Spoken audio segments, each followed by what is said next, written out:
So. All right. My name is Arturo Martinez. I am a third-year medical student here at the U of A. What are the other questions? Just how far along? Yeah, how long have you been doing it, which you kind of handled? Yeah. Okay, cool. There you go. Hi, I'm Alex Irwin. So I'm a 6th year PhD student in the genetics department, but I also just finished my law degree. So I was doing both degrees at the same time. That's what I've been doing in my life. Yeah, no, nothing outside of school. So hopefully I'm going to graduate with my PhD this year and go get a job that's not being a student. Hi, I'm David Hembry. I'm a postdoc in the Ecology and Evolutionary Biology department here at the University of Arizona.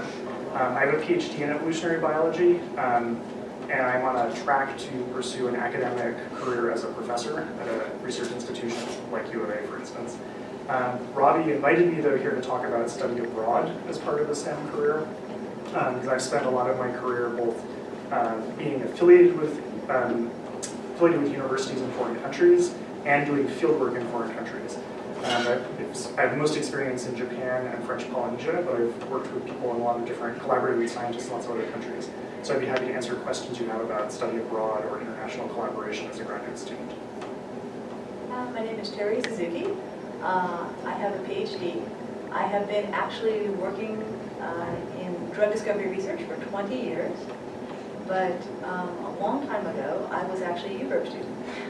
So yeah, I really think it was a great program for me. I'm Bethany Bozar. I'm also a third-year medical student here at the U of A, and I was here not too long ago. I did not do the UBRP program though, so yeah. Kelsey Shea, and I'm also a third-year medical student. But I studied politics in undergrad, so if there's any people who also do social science, I think that I should talk about that. If not, it's okay. I'm Julie Quinn. I'm in the MD PhD program, and I'm studying my first year of grad school. You guys, so floor is open for you guys now. So I'll ask questions at once.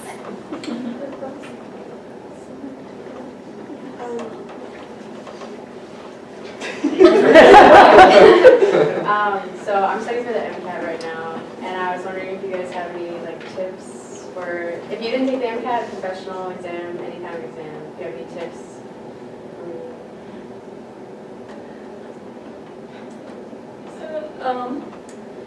So I guess my biggest tip, we just took step 1, which is the next step in medical school as far as national exam wise.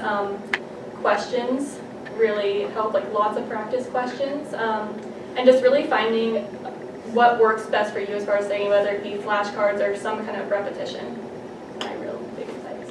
I would kind of piggyback off that and say, don't be afraid of finding different sources for your information.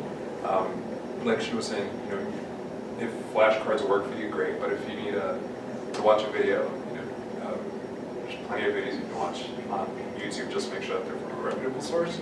So Khan Academy is pretty good. That's actually what I use for a lot of my MCAT study. It gave me a good foundation for some of the sciences that I still wasn't too comfortable with, and then doing a lot of questions. And I think for the MCAT, for me at least, one thing that helped me was taking those practice exams, sort of simulating as best as possible to what the actual test would be.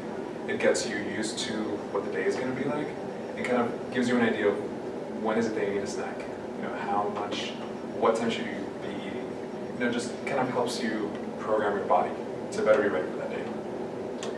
Yeah, actually on that, I took the new MCAT right when there were no books or anything for it, because it was right that switch between the old and the new one. So I didn't really have any I don't know, Kaplan or Princeton review books really to look at, but the AAMC had released some practice tests. I think I took some older ones. I think they had kind of question, not a question bank, but they had some sort of set of questions that you could buy additionally. You're just gonna start spending money for questions. That's just what they that's what they do. But it's I would get rid of the questions. It's really For those of you who went to grad school, how many different institutions did you apply to or like consider applying to? And then why, like what made you either choose the U of A if you got like into other programs?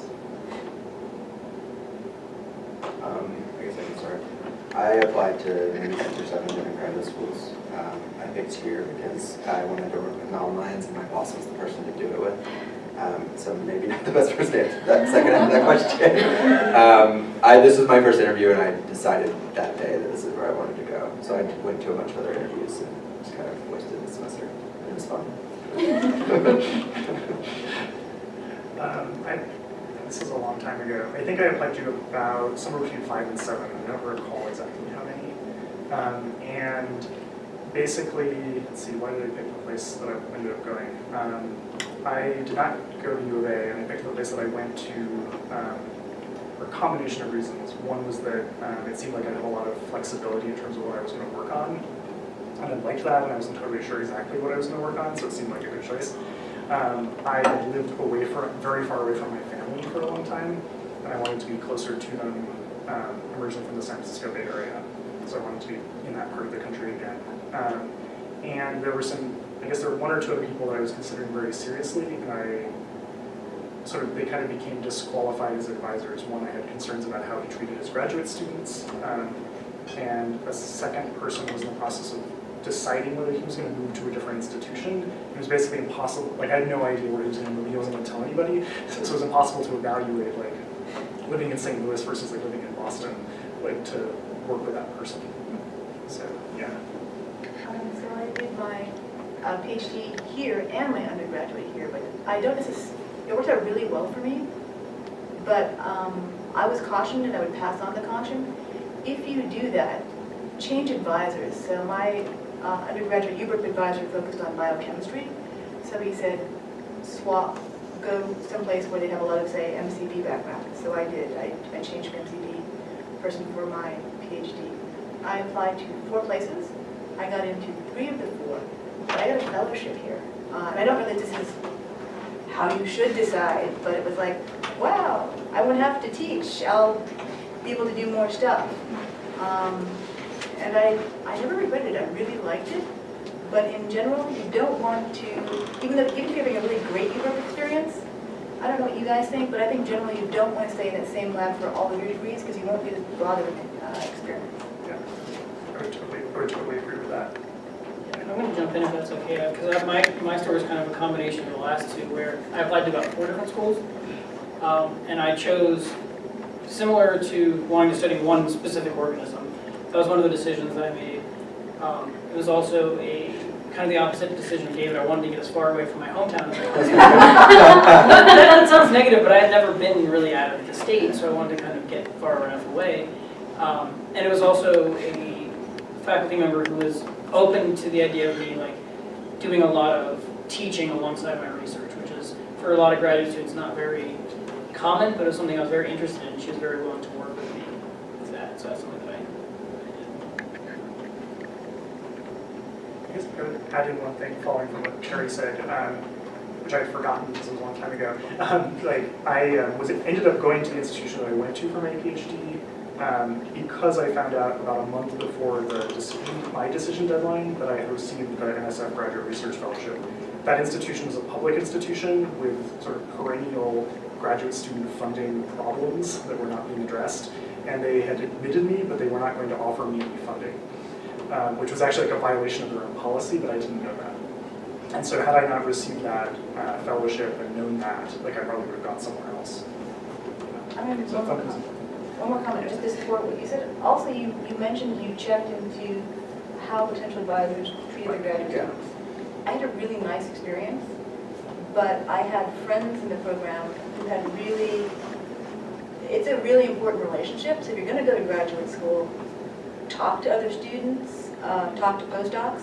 Other faculty members may not feel comfortable necessarily saying, oh my gosh, he changes his students in a dungeon. But the postdocs and the graduate students will kind of give you subtle hints. If you get something like, well, he's very good, but he can be a little challenging to work with. Is that a lie? Just sort of put it in the back of your mind. Don't ignore hints like that. The The science is important, but it's not, like, you have to live, you have to survive. You're in graduate school a long time. I would say all of us are in graduate school longer than we were as undergrads or any other step in your life. And like, if you can't deal with your PI, if you can't deal with the other people in the lab, you're gonna have a miserable experience and you're probably gonna drop out or change labs. I have a couple of friends who have been in that same situation. So really do you have funding? Can you live in this city? Like, can you survive in this lab? Like, those are as important of questions as, do I like the research? Is it what I want to do forever? More. Sometimes almost more important. Yeah, I think so.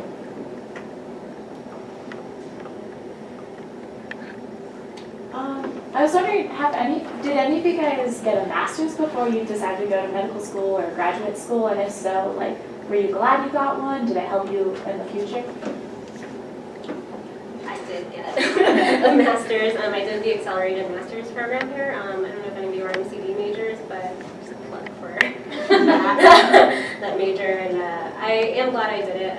I actually did it more just because it made sense at the time, because I was finishing up a lot of projects. I wasn't sure if I wanted to go like straight PhD or do an MD PhD.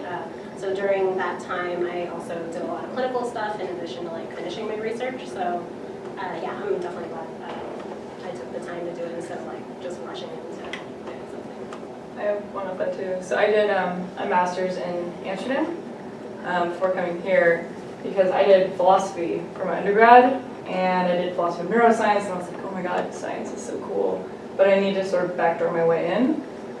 So I went over there, and I was more like cognitive science. I got a scholarship. It was an amazing experience. And then that gave me the background that I needed to come here and do a PhD in the subject. So I think it's great. The only downside is you don't get to start from a master's. So I did a 2-year master's program.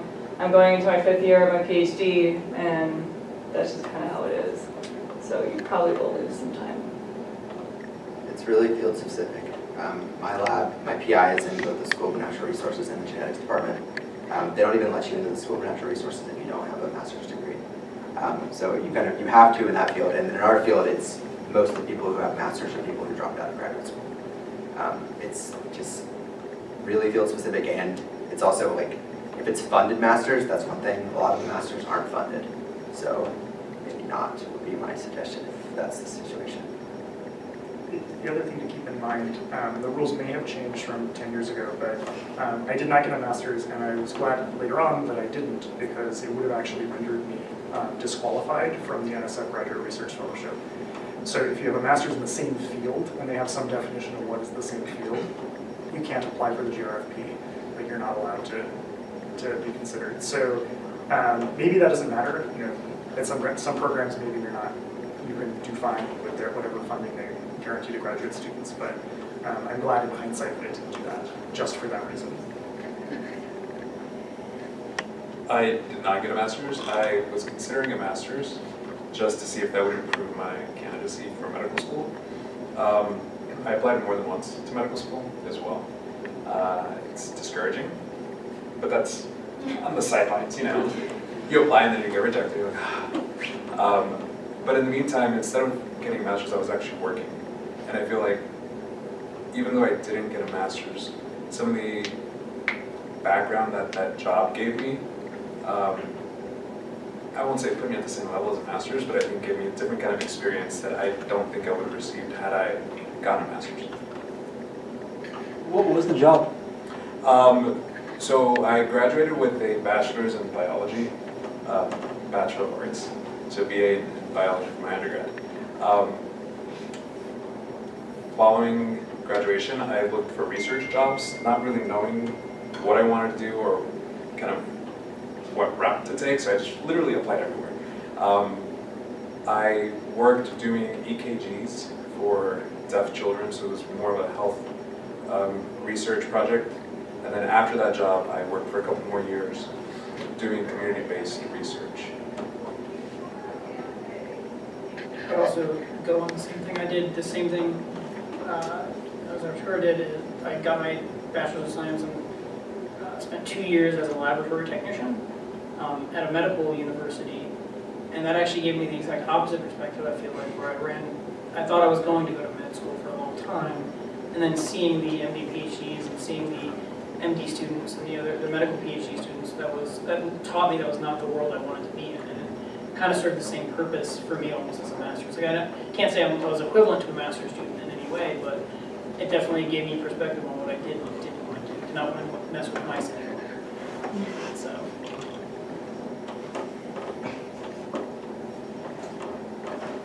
For study abroad, where did you choose where to collaborate? Oh, yeah. The answer depends on the career stage that I've been at. The simple answer. So as an undergraduate, so I studied abroad. I've studied abroad kind of three times. So I lived in Japan between undergraduate and graduate school, so between BA and PhD. I did like a fellowship when I was there.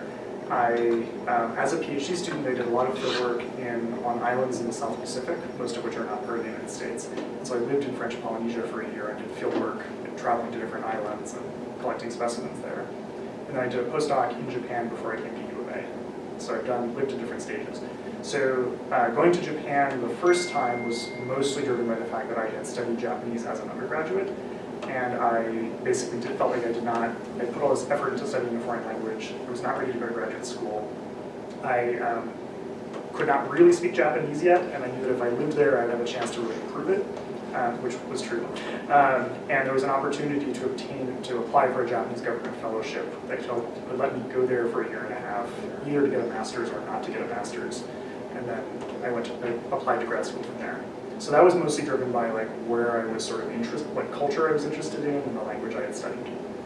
I went to French Polynesia because my university and my lab had connections there, and I ended up developing a thesis project that was there. So that was driven largely by scientific considerations.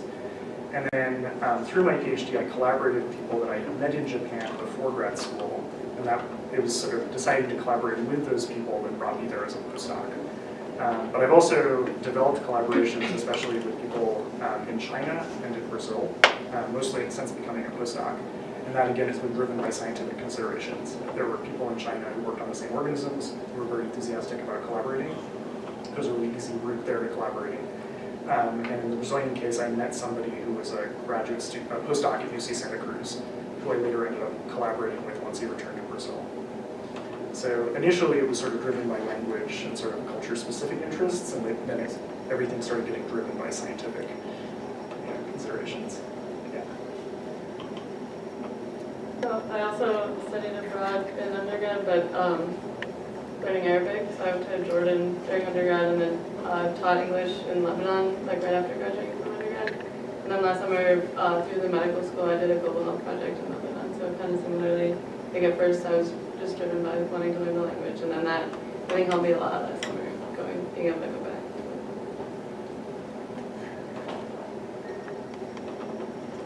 You said you just finished your law degree. Were you a JD PhD student, or did you just do law and then decide you wanted to do PhD? I was a JD PhD student. I did my first 2 years of my PhD, and then started law school and did both at the same time, 3 years. And then now I graduated, so now I'm just trying to finish my PhD. What drove that? So I work with wildlife, this is my field, and a lot of times we do projects and give data back to managers and people who write these laws, and they ignore what we tell them to do, and it ticked me off. So I went to law school. I'm really interested in kind of policy and how to merge science and the law. So that's kind of what led me down that route. So did you not start applying to law school until after you started your PhD? So I kind of backdoored my way into law school. I took a class, there's a class in EEB that's cross-listed with the law school, and it's taught by the dean of the law school.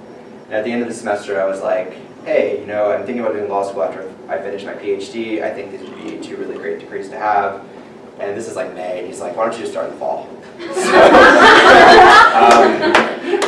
At the time, you had to take the LSAT still, and I had missed the deadline to take the LSAT, so I had to go to Australia to take the LSAT with like 2 weeks with 2 weeks worth of notice. It was crazy. But yeah, I got admitted to law school the day before classes started. But again, I wasn't really applying. I had to be here because my PhD is here. So yeah. So how the mechanics of that work? So you did the 2 years of lab work, and then how do you do both at the same I time? don't really sleep a lot, is the answer. My boss is really flexible. This would never work if my PI was not extremely flexible with allowing me to be in the lab when I want to be in the lab and to get stuff done when I have time to do it. I also do a lot of computer work, so there's a upfront amount of well lab work, and I do that when I have time. But the computer stuff I can do, at home or in class. Yeah. Can I ask a question? So, from each of you, I'd be curious. I mean, what are the things that you like most about your current position, or what you're doing now, and what are the things that you like the least? I'll just go down the line starting about. I was hoping to start at the Julie, take this one. What? No. I need time to think. What do I like? So I think at this point, when I say what do I like, I'm really thinking what do I like so that I can better figure out what I don't like. So I think at this point, what I'm really excited about is the ability to finally go out and start seeing patients on a more autonomous level. We're not really autonomous. We are always answering to someone else, but there's more of a patient interaction that I finally get to have. And I think up to now, the first 2 years of medical school are very book intensive, or I think for us it was 2 years, but I think from now on, most medical schools are leaning more towards a 1.5-year curriculum to give students a greater chance to have that patient interaction and be able to determine at an earlier stage kind of the career that they want to pursue. So that's what I'm really excited about. What I am not so excited about is all of the paperwork that we have to do just to get through these stages. There's a lot of training, there's a lot of filling very repetitive forms over and over. It's like I can finally, write my name out without seeing where I'm writing. I'm kidding. That explains doctor's signature. Yeah, it's just over and over again, and there's like a slight transition to how I sign the papers, Form 1 versus like the back of page 30. No, but I think the most frustrating thing up to now was not seeing how I could make the impact that I thought that I had foreseen or hoped that I would be able to have. So, it's exciting. I don't know. So I love my field. I love working with wildlife. I love wildlife conservation. And I think that having both of these degrees has kind of put me in a position to have more of an effect than I ever would as just a scientist. Also from a career standpoint, it puts me in a really good position if I want to stay in academia long term. And there aren't too many other people who have this kind of dual degree set. So I'm hoping that that's kind of a niche that's I can fill. And I know a lot of schools are starting to look for people who can do science and policy work. What I don't like, I have to take the bar in a month. Be an accredited lawyer, so that sucks. That's about, other than that, I'm pretty happy to play. To be accredited though, I mean, just having the JD gives you some amount of... So I got hired at the law school to teach next year in the undergrad program, and they felt that it would be best if I was accredited as a So my employers do it, and I jump through the hoops. So probably what I like best about being a sort of an academic evolutionary biologist is so in academia, sort of in a PhD program, like especially this is true in EB and maybe a little bit less so in MCB, like by the end of the PhD, you are supposed to be trained to be an independent scientist who has one's own contributions to the field and one's own perspectives and one's own body of work you've developed, and you get to keep developing that as a postdoc and then into being a professor. And so the work that I do is really self-directed in a lot of ways. I get to read the literature and think about what I think the interesting gaps are, and I get to try to find ways of synthesizing things. I get to go to interesting places to do field work in the United States and in foreign countries. I get to know people from all over the world. I get to correspond and meet people in countries like Cuba and Vietnam and work on the same organisms. I would never travel to these places otherwise, if I weren't an evolutionary biologist. So that sort of self-directedness and the ability to kind of feel like I've written a stack of papers that I'm very satisfied by, and I like the questions that I get to ask and learn different skills to do that. That's super cool. So that's what I enjoy the most. The thing that I like the least about it is that the academic job market is really awful, extremely competitive, and it's become considerably more competitive than when I started my PhD in 2005. So there's been this kind of shifting baselines problem, and as a postdoc, that lends itself to a lot of very short-term employment uncertainty. So once you're a graduate student, things are very stable. Like, provided there's something weird going on in the politics of the state you live in, you get health insurance, you get benefits until the end of your PhD. Like, you can at least TA probably in most departments to get an income. Once you leave that, you go through a series of usually like 1 to 3 year fellowships at different institutions, and they kind of follow one another. And everything about your life sort of shifts with this. There's this, you have to get a lot of work done, apply for lots of jobs, and like in a few years you might have to move and you might discover a different health insurance provider, and like all that stuff kind of shifts around. So that short-term uncertainty at this particular career stage is the thing that I enjoy definitely the least about all the otherwise wonderful things I get to do. Yeah. Going off that, aren't there, I've heard of there's certain rules about being a postdoc and not becoming a professor in that same institution. Like, isn't there like certain rules about where you did your undergrad versus your PhD versus your postdoc and where you can actually become a professor? That's a great question. So I would probably say like the first thing is like don't worry about that at this stage. Yeah, however, not necessarily for me, but I've heard it before. In general. Yeah. So it's usually really general advice, and I think this was invoked earlier, that like almost any professor you ask will say, don't do your PhD in the same institution, or at least not in the same department as your undergraduate degree was. That's like nearly universal. There are some exceptions. There are some departments I know that bring a lot of their own into the PhD program. Once you kind of move on from that, there are departments that are don't like to hire their own. So they want to make sure that they're hiring people who did not get undergraduate degrees, or especially did not get PhDs. But there are also departments, especially at like these ultra-competitive, like prestigious universities like Harvard and Berkeley, where you notice that people who got their PhDs in those departments like are definitely like overrepresented among the faculty. So it varies a lot, and I wouldn't say like, if you really want to like be a professor eventually and like end up at a particular institution or a certain part of the country, I wouldn't let that concern like about whether you're going to be going to the right place for your PhD, like there's not necessarily a predictable connection there. Yeah. And maybe a little bit by culture, because I've got colleagues from Germany, and in the US it's exactly that way. But in Germany they're a lot more tolerant about Max Planck will hire Max Planck. So Japan is very similar in that regard also. Yeah. So Keep going when you're good and bad. okay. The good is I really love my job.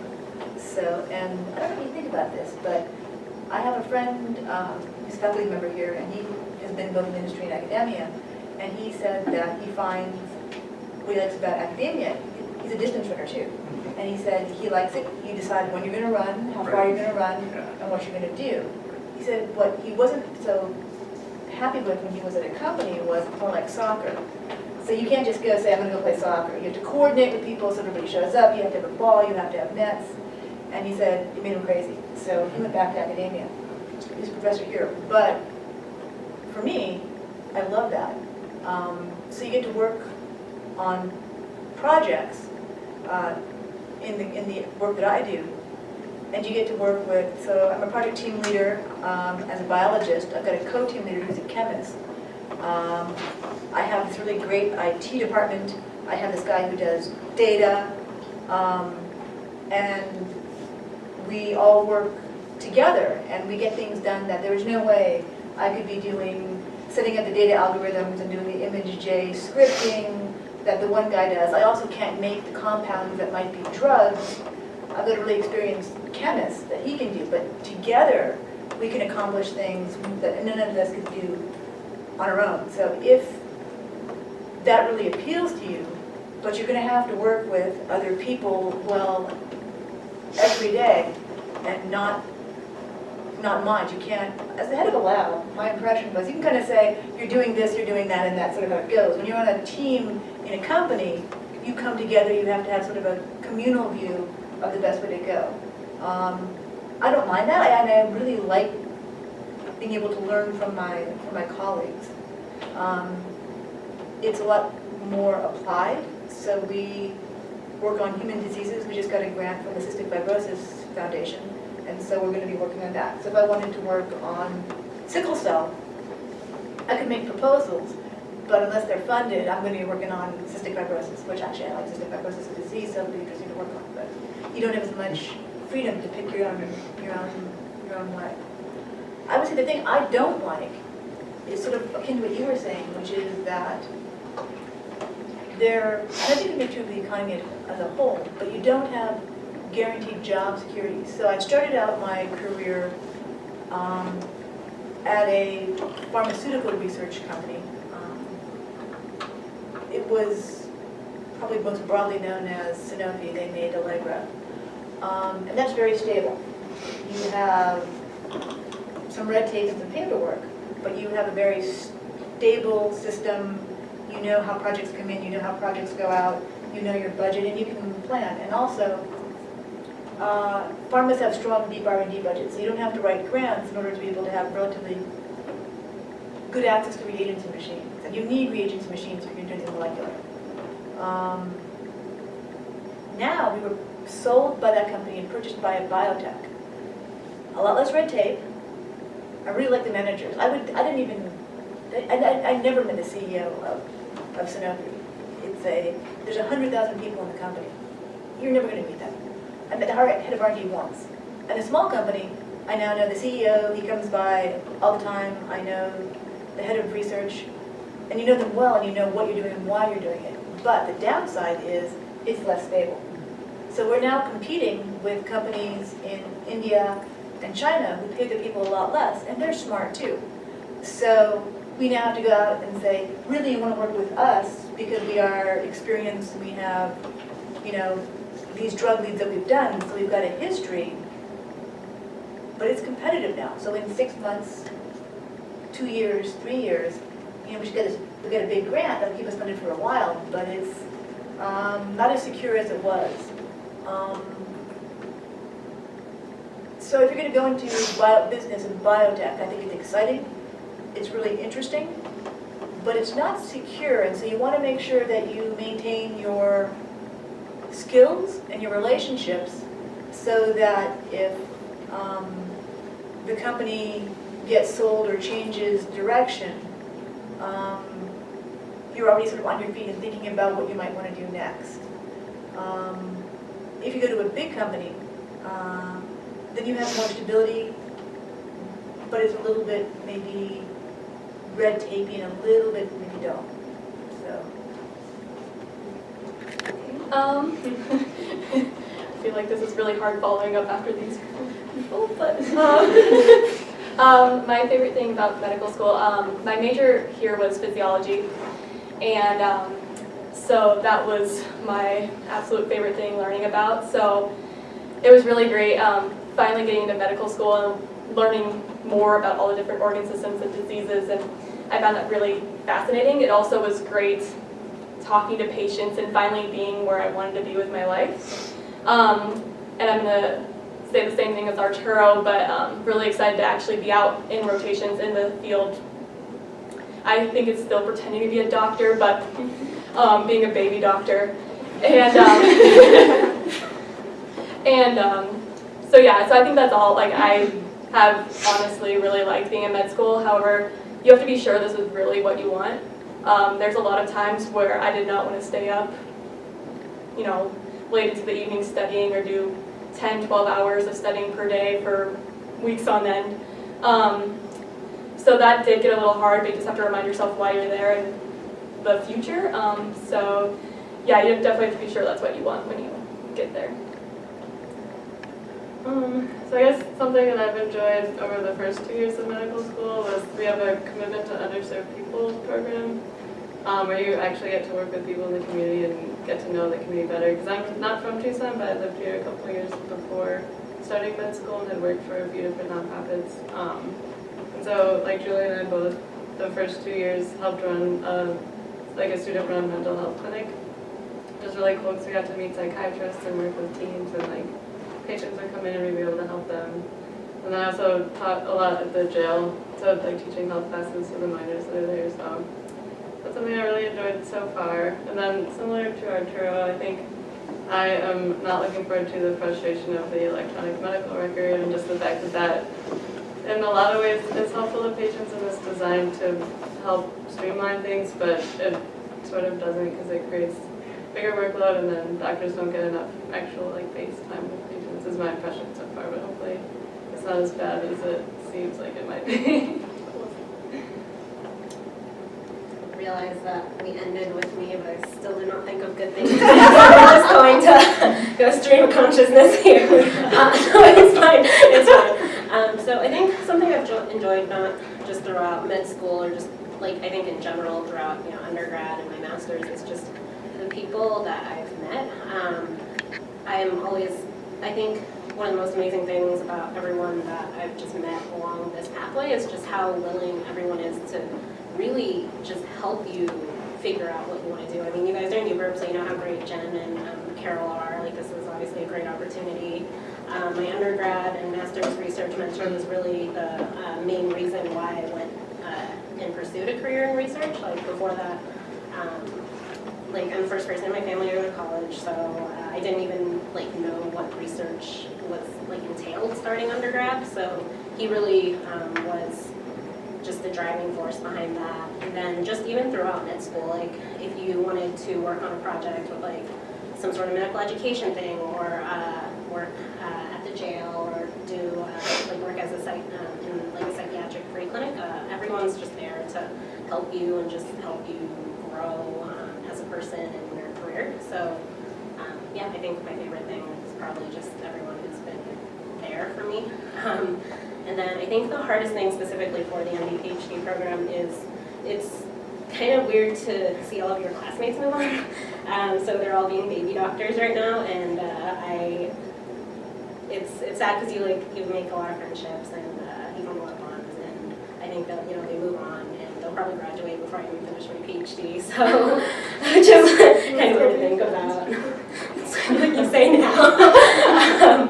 But yeah, that's someone in my program had told me that last year, and I thought it was some generic oh yeah. But it is really sad when that happens. You're obviously happy for them, but this is not supposed to be depressing. You do have to be sure this is what you want to do though, because it is about a 7-year path. So. Okay, just say one thing.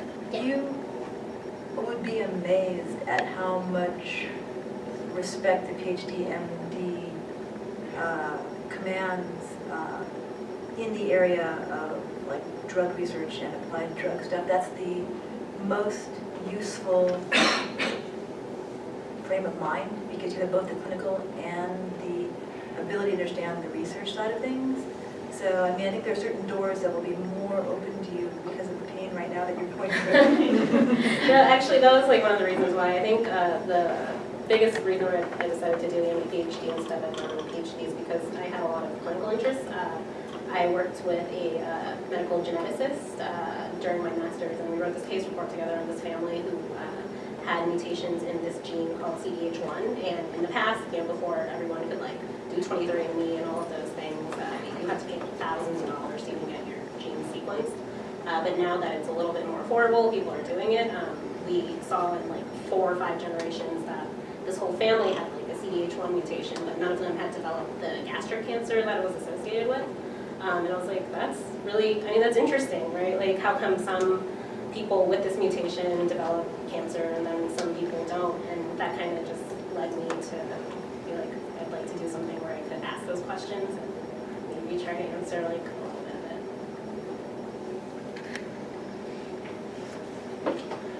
of it. Any of you guys are doing medical school now consider PA, and if you didn't, would you now if you were in this position again?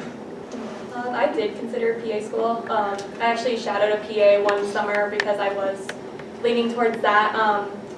The one thing that stopped me from doing PA school was something the PA told me was the fact that she said that she knew diseases and knew what to prescribe for them. She didn't know why.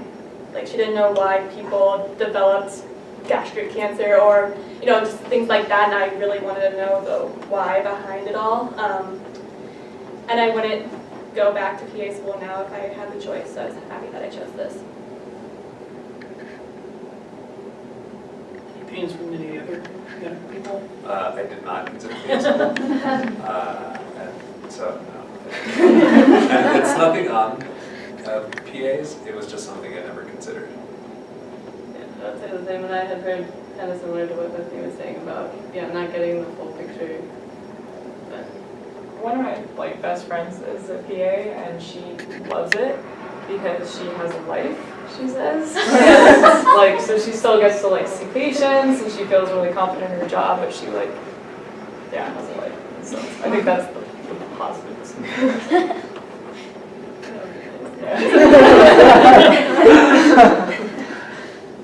For the medical students again, I'm not applying right now, but I'm applying next cycle, and what do you think was the hardest part of the application? Or at what point was it the most stressful? I thought the personal statement was really, really hard. Although the whole process is difficult. I would say leave sufficient amount of time to work on your personal statement because it takes many drafts and many people looking at your personal statement to make it really a strong personal statement. I'll let other people talk about the other parts. Yeah, I guess just give yourself enough time to really work through and write things about all of your different experiences, and then make sure that you personalize the secondary applications as well. Tailor them at least a little bit to each school. That's just so time consuming from beginning to end. And then, don't get discouraged when you're rejected from schools, because that happens. I think I applied to maybe 15 schools, ended up only getting 3 interviews, and then just getting here, so yeah. How many, wait, just to do this all 3, how many did you apply to? I'm just So getting a feel for it it. took me 2 times to get in. Okay. The first time I probably applied to more schools. I'd say probably around 15, and I interviewed at 4, got on the wait list for 3 of them, but didn't end up getting in. And then the second time, probably 10. And then but I did MD and DO when I applied the second time. I forgot about that. Wow. It's gonna, so I interviewed both MD and DO, and I got in here, and this was my first choice. So. I applied 3 times to medical school. So if it's something that you want, pursue it. This was my last time that I was applying to medical school though, because it was getting very expensive to apply. So I would say that that's definitely one of the frustrating things. If you don't qualify for a fee waiver through AMCUS, I think, right? Mm-hmm. Yeah, if you qualify for a fee waiver, take advantage of it. Apply early enough so that your primary application and your secondaries are free, or at least reduced for a certain amount. So the first time I had a fee waiver, and that time I think I applied to 15 schools. The second time, no fee waiver. So I went with 13 schools. and then the third time, it was about 15 schools as well. You just have to watch out if you apply more than once. There are certain schools that have limits as to the number of times you can apply to the schools, after which times they won't accept another application from you. I'm sorry, what was your question before? Oh, the hardest part of the application process. Or also from your 3, what did you learn throughout the process? Make sure you are sure that you're ready to apply, because applying, getting rejected, and you wanting to apply again means that you have to change your application in some way. Some schools will ask you in their secondaries, how is it, if you've applied before, how is it that you've changed? Because in theory, if you didn't get accepted the first time, then what makes you think that submitting an identical application is going to give you a different result? So I think that's definitely one.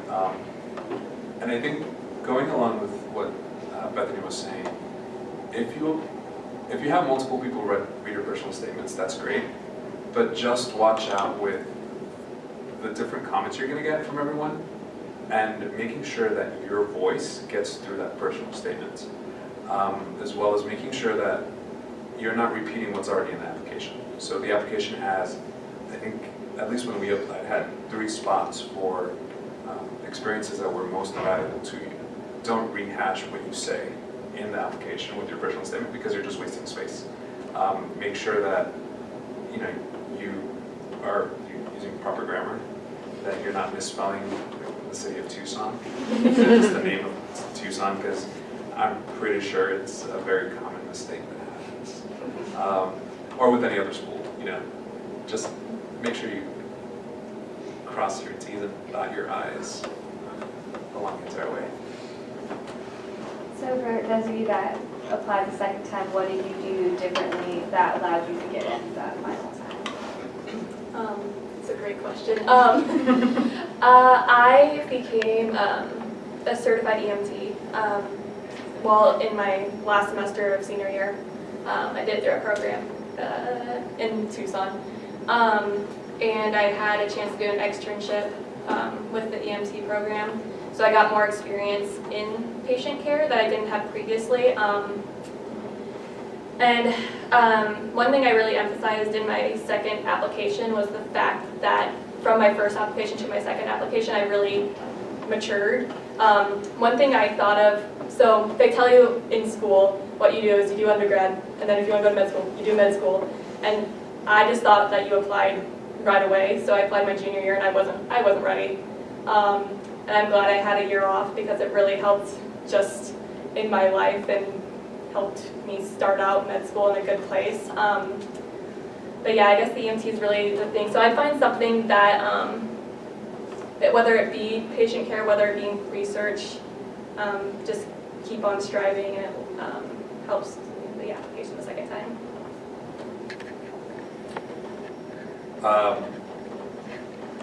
So it's probably going to sound weird, but I'm not too sure what part of my application was perceived to be so transformative. I think a lot of times, a lot of people that apply to medical school are highly qualified to get in. And unfortunately, sometimes I think it's a crapshoot. Is the right person going to read your personal statement and your application, and is that going to make a difference? I think last year the U of A had over 10,000 applications for medical school for approximately 100 spots, 100, 115 spots. So it's very hard for you to get in, for you to get an application, of course. However, I think for me, and I don't know if this is what actually caused me to get an interview, get in. I'd been working along the entire way. So by that point I had about 6 years of 2 different jobs, different skill sets that I'd been building. I swallowed my ego and I had more people read my personal statements, and I took their advice along the way. And then I think I applied earlier. That was a big thing. Don't apply late, because the later you apply, the less likely you are to be screened or have an interview. Interview spots go by pretty quickly. Take your time. Don't take too much time.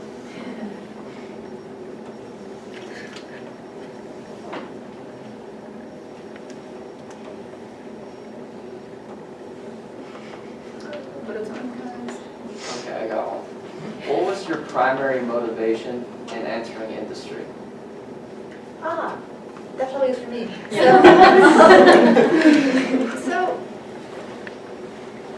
what happened was, I hadn't really planned on industry, but I graduated and my fiance, now husband, 25 years, hadn't been doing this semester because I was going to graduate. So I thought, oh, well, I'll do something for a year. And then a person who worked at the company called my advisor, and he said, I've got like a 1-year postdoc spot, and nobody wants to come to anywhere, especially Arizona, for 1 year.